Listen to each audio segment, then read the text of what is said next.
Το σπίτι της Μπαρτσελώνα, το κορεό το οποίο περιμέναμε, το είδαμε και το θαυμάσαμε στο Camp Nou. Γκράσιες Τζόχαν στα καταλανικά για τον μεγάλο Γιόχαν Κρόιφ. Το αντίο του Camp Nou, περίπου 100.000 άνθρωποι. Ανατριχιαστικό. Ανατριχιαστική και η ενός λεπτού σιγή στη μνήμη του υπτάμενου Ολλανδού. Αν και υπήρξαν κάποιοι που μιλούσαν, που φώναζαν κάτι προς τον κυρίως Ρονάλντο, αποδοκιμάζοντας τον Κριστιάνο Ρονάλντο. Δεν καταλαβαίνω γιατί. Έπρεπε αυτή να είναι η στιγμή που θα βρουν αφορμή και ευκαιρία μάλλον.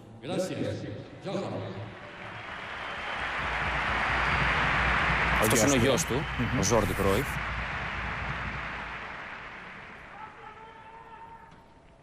Και εδώ είναι χαρακτηριστική γκριμάτσα του Κριστιάνο Ρονάλντο, ο οποίος άκουσε μέσα στην σιγή τους κάποιους μεμονωμένους ανεγκέφαλους να τον αποδοκιμάζουν. Πρώτο ημίχρονο με μέτριο ποδοσφαιρικό θέαμα, αλλά καταλάβαινες ότι είναι ένα αντρικό μάτς. Πάρα πολύ ένταση. Γενικότερα υπήρχαν πάρα πολλά νεύρα από τις δύο ομάδες. Δύσκολο να βρεθεί ρυθμός και αρκετά φάουλ. Γενικότερα ο Ερνάντεθ είχε αρκετή δουλειά και αρκετά λάθη. Με την Μπαρτσελώνα να έχει την κατοχή στην υπέρ της, στη δική της πλευρά. Αυτό είναι το 14ο λεπτό, όπου όλο το γήπεδο χειροκροτεί για ακόμη μια φορά τον Γιόχαν Κρόιφ. Το 14 είναι το νούμερο το οποίο έβαλε στο ποδοσφαιρικό πάνθεον ο Γιόχαν Κρόιφ, με την ομάδα του Λουίς Ενρίκε να προσπαθεί να πετύχει κάποιο γκολ στο πρώτο μέρος, να κάνει αυτή την κατοχή. Ένα προβάδισμα. Έλειψαν οι μεγάλες φάσεις στο πρώτο ημίχρονο. Πραγματικά ήταν ένα πρώτο 45 λεπτό χωρίς ιδιαίτερες συγκινήσεις, με τον Ντάνι Άλβες να απειλεί στο 42 τον Κέιλορ Νάβας. Εδώ είναι μία από τις στιγμές όπου ο Ερνάντεθ χαρίζεται στον Σέρχιο Ράμος αρκετές, 2-3 περιπτώσεις. Ναι, και στο Σουάρες χαρίστηκε και στον Πέπε, έχεις δίκιο. Μια φανταστική επέμβαση του Κέιλορ Νάβας, ο οποίος δείχνει αντανακλαστικά.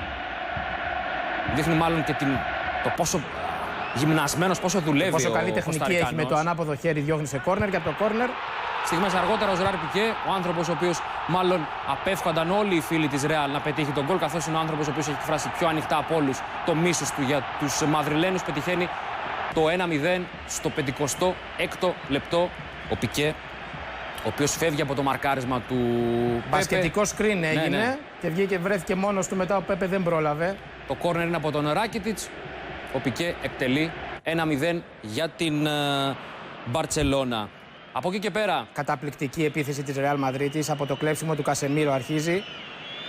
Η Ρεάλ Μαδρίτης δεν παγώνει πάρα πολύ από τον γκολ της Μπαρτσελώνα, διατηρεί την ψυχραιμία της και έρχεται μια πολύ όμορφη ομαδική ενέργεια, μια ατομική ενέργεια από τον Μαρσέλο στη συνέχεια και τον γκολ από τον Καρίμ Μπενζεμά, ύστερα από την σέντρα σούτ, την σέντρα του Τόνι Κρός, ο Γάλλος. Βρίσκει λίγο η μπάλα στο Ζόρντι Άλμπα, παίρνει ύψος, περνάει πάνω από τον Πικέ και ο Μπενζεμά βάζει το 8ο γκολ του σε κλάσικο. Εδώ είναι άτυχη η Μπαρτσελώνα, γιατί είναι υπέρ της Ρεάλ η κόντρα στην προσπάθεια του Κρός. Ωστόσο είναι πάρα πολύ όμορφη και η ομαδική ενέργεια, αλλά και οι επιμέρους ατομικές του Μαρτσέλο και του Καρίμ Μπενζεμά. Απειλεί η Μπαρτσελώνα για το 2-1 με ένα σουτ, το οποίο περνά ΣΥΡΙΖΑ out του Λουίς Σουάρες. Έβαλε εξωτερικό φάλτσο, δεν πρόλαβε να γυρίσει η μπάλα όμως και να βρει εστία. Το μάτς έχει πάρει φωτιά. Λίγες στιγμές αργότερα, σέντρα από τον Κριστιάνο Ρονάλντο. Ο Γκάρεθ Μπέιλ θα νικήσει τον Ζόρντι Άλμπα, τον πολύ κακό Ζόρντι Άλμπα στο μάτς. Πανηγυρίζει όμως, το γκολ θα ακυρωθεί για φάουλ πάνω στον Ισπανό ακραίο πιστοφύλακα. Γκολ, παλικαρίσιο που λένε και στο χωριό μου, ναι. Από το ένα replay φαίνεται πως μπορεί να είναι φάουλ, από το άλλο φαίνεται πως μάλλον δεν είναι φάουλ το γκολ του αλλού. Δεν θα μετρήσει τον γκολ, όμως το 2-1 θα έρθει λίγο αργότερα, ούτε στη φάση του 82, όπου ο Ρονάλντο σταματά στο δοκάρι. Πολύ πιο φρέσκια η Ρεάλ στο τελευταίο κομμάτι του παιχνιδιού. Έβγαλε σημάδια κόπωσης η Μπαρτσελώνα στο αντίστοιχο διάστημα. Αυτή είναι η αντίδραση του Ζινεντίν Ζιντάν. Μια ζεμπεκιά στο δοκάρι του Κριστιάνο Ρονάλντο. Κόκκινη, δεύτερη κίτρινη μάλλον, στο μαρκάρισμα του Σέρχιο Ράμος, ο οποίος φλέρε πάρα πολλές φορές με αυτή τη δεύτερη κίτρινη. Την πήρε στο 83. Αποχώρησε. Και εκεί που λες ότι το πλεονέκτημα το έχουν οι Μπλαουγράνα, με 10 παίκτες η Ρεάλ Μαδρίτης θα βρει το νικητήριο γκολ. 2 λεπτά αργότερα ο Καρμπαχάλ κάνει την κούρσα. Η μπάλα θα φτάσει στα δεξιά, στον εξαιρετικό στην συνάντηση Γκάρεθ Μπέιλ. Αυτός θα σερβίρει στον Κριστιάνο Ρονάλντο. Στο πάρει, εκτελεί κάτω από τα πόδια του Κλάουντιο Μπράβο. Καταπληκτικό κοντρόλ.